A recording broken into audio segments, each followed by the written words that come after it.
ଭାରତୀୟ ଦଳର ନୂଆ କ୍ୟାପ୍ଟେନ୍ ହେବେ ଶ୍ରେୟସ ଆୟର। ତାହେଲେ ଶ୍ରେୟସ ଆୟର ଏବେ ପଞ୍ଜାବ କିଙ୍ଗସର କ୍ୟାପ୍ଟେନ୍ ରହିଛନ୍ତି। ଆଇପିଏଲ୍ରେ ଶ୍ରେୟସ ଆୟରଙ୍କ କ୍ୟାପ୍ଟେନ୍ ହିସାବରେ ପରଫର୍ମାନ୍ସ ଜବରଦସ୍ତ ରହିଛି। ଗତ ବର୍ଷ କୋଲକାତା ନାଇଟ୍ ରାଇଡର୍ସକୁ ଟାଇଟଲ୍ ବିଜୟୀ କରିଥିଲେ ଶ୍ରେୟସ ଆୟର, ହେଲେ କୋଲକାତା ତାଙ୍କୁ ରିଟେନ୍ ନକରି ଛାଡ଼ି ଦେଇଥିଲା। ପଞ୍ଜାବ କିଙ୍ଗସ ଶ୍ରେୟସ ଆୟରଙ୍କୁ ବହୁତ ସାରା ପଇସା ଦେଇ ନିଜ ଦଳରେ ସାମିଲ କରିଥିଲା, ଯାହାକି ଏବେ ଶ୍ରେୟସ ଆୟର ଦେଖୁଥିବାର ନଜର ଆସୁଛନ୍ତି। ନିଜ କ୍ୱାଲିଟି, ନିଜ କ୍ୟାପ୍ଟେନ୍ସି ଦେଖୁଥିବାର ନଜର ଆସୁଛନ୍ତି ଶ୍ରେୟସ ଆୟର।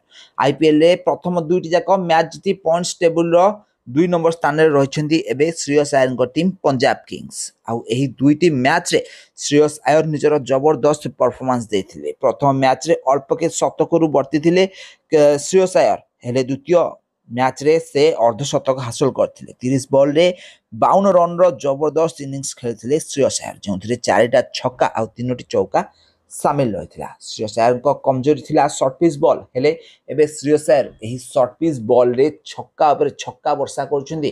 ଆଉ ତାଙ୍କ ସଟ୍ ଖେଳିବାର ଅନ୍ଦାଜ ବଦଳିଛି, ବ୍ୟାଟିଂ କରିବାର ଅନ୍ଦାଜ ବି ମଧ୍ୟ ବଦଳିଛି ଶ୍ରେୟସ ଆୟରଙ୍କର।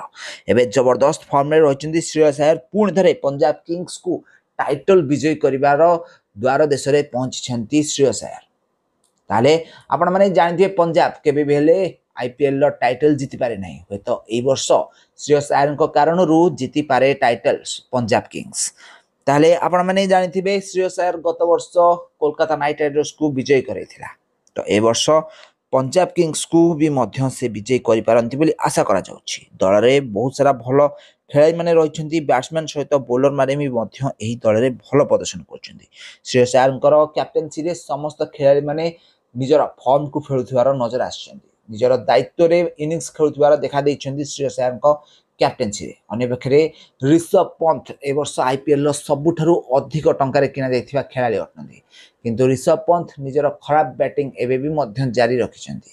ମ୍ୟାଚ୍ରେ ରିଷଭ ପନ୍ଥ ମାତ୍ର 2 ରନ୍ କରି ଆଉଟ୍ ହୋଇଛନ୍ତି, ଯାହାଦ୍ୱାରା 171 ରନ୍ରେ ରହିଯାଇଥିଲା ଲକ୍ଷ୍ନୌ ସୁପର ଜାଏଣ୍ଟସ୍। ଦଳ ତରଫରୁ Nicholas Pooran 44 run, Ayush Badoni 41 run ଓ ଅବଦୁଲ ସମାଦଙ୍କର 12 ବଲ୍ରୁ 27 ରନ୍ କାରଣରୁ 171 ରନ୍ କରିବାରେ ସଫଳ ହୋଇପାରିଥିଲା ଲକ୍ଷ୍ନୌ ସୁପର ଜାଏଣ୍ଟସ୍। ଅନ୍ୟପକ୍ଷରେ ପ୍ରଭସିମରନ ସିଂ ଓ ଶ୍ରେୟସ ଆୟର, ନେହଲ ୱାଦେରାଙ୍କର ଜବରଦସ୍ତ ଇନିଂସ ଦ୍ୱାରା ପଞ୍ଜାବ କିଙ୍ଗସ ମ୍ୟାଚ୍କୁ 2 ୱିକେଟ୍ ହରାଇ ମାତ୍ର ଜିତି ନେଇଥିଲା। ତାହେଲେ ଶ୍ରେୟସ ଆୟରଙ୍କର ଜବରଦସ୍ତ କ୍ୟାପ୍ଟେନ୍ସିରେ ପଞ୍ଜାବ ଏହି ମ୍ୟାଚ୍ଟି ଜିତି ନେଇଛି। ତ ଫ୍ରେଣ୍ଡସ୍, ଆପଣମାନଙ୍କୁ ଏହି ମ୍ୟାଚ୍ଟି କେମିତି ଲାଗିଛି, ମ୍ୟାଚ୍ରେ ଶ୍ରେୟସ ଆୟରଙ୍କ ଖେଳ ଆପଣମାନଙ୍କୁ କେମିତି ଲାଗିଛି, ଆମକୁ କମେଣ୍ଟ ମାଧ୍ୟମରେ ନିଶ୍ଚିତ ଭାବରେ କମେଣ୍ଟ କରନ୍ତୁ।